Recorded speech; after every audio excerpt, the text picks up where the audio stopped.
Welcome to another episode of I Wonder, Doctor. Yesterday I heard a story that I'd like to recount for you that I found very interesting. It was a young woman, close to 30. She was doing some studying with some friends of hers, and she saw that the two friends were favoring each other and sort of leaving her out, and she felt left out. And she has a lifetime pattern of this where she feels left out, and she felt hurt, and she felt sad. So there was three friends sitting together, and she was the one not really being included in the conversation, or at least that's what it felt like. Exactly. I see. And she knows about this one. It's been a lifelong where she feels not included, not part of, left out, lonely.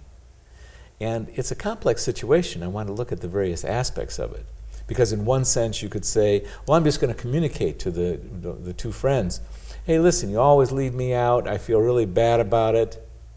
That's one aspect of it. Yeah. There's another aspect of it, and that's exactly what's going on in that young woman. And my first counsel to her was, take on what's going on in you. Because if you're upset and you're going to criticize some of your friends, you better be at your highest game skill level, Olympic level of being able to communicate, not shame them, not get them on the defensive, not hold it in so you're feeling that way, and then you're affecting how they're looking at you, and they feel that you're uptight, and they're getting uncomfortable because they can feel your discomfort, and it just sort of escalates. That's exactly what came to mind for me. Those kind of situations can get so relationally complex so quickly because we communicated poorly or we don't communicate it at all. It doesn't actually resolve the situation. It doesn't make them include me more in that three-way conversation. It just sort of adds another level of yuck to it or whatever. Exactly. And the thing that matters most is what's going on in us in an individual. Yeah.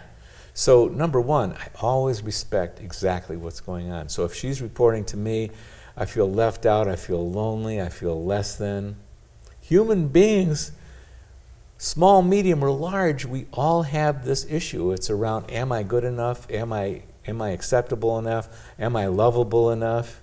And we're often born with this, and it manifests in childhood. We have an issue called, I don't feel good enough. I do feel like there's something wrong with me. Technically, it's called shame. And what it amounts to technically is an uncomfortable feeling. Anyone who's felt shame and inspected it knows what that feeling feels like. And I respect it greatly. I say, heal it. You can heal it, and here's how you heal it.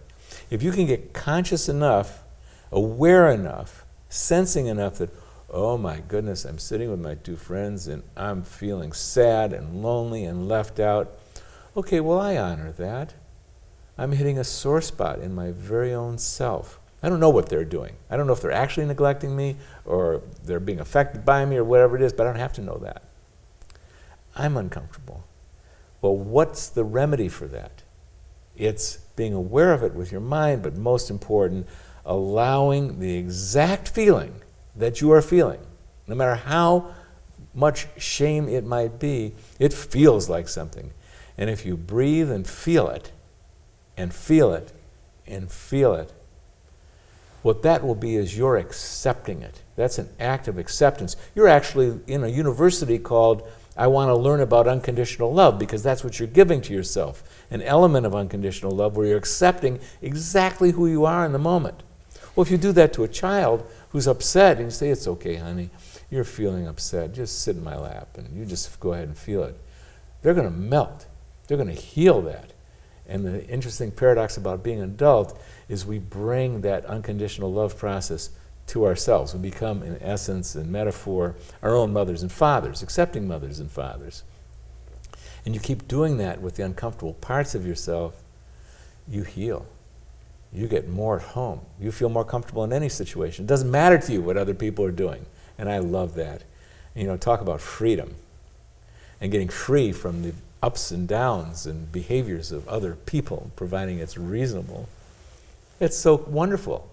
You can just be with yourself, bottom line, and learn to feel more at home in your own self. It's extremely healing. It's called self-acceptance. It's called unconditional love. build that muscle. And then you get more accepting of everybody. And you don't care if they're leaving you out. And then they sense that you don't care if you're feeling left out. And they're attracted to you. Now they want to talk to you because you're the calm person. You're the happy person in the situation. And they start turning their attention to you naturally. That's the remedy.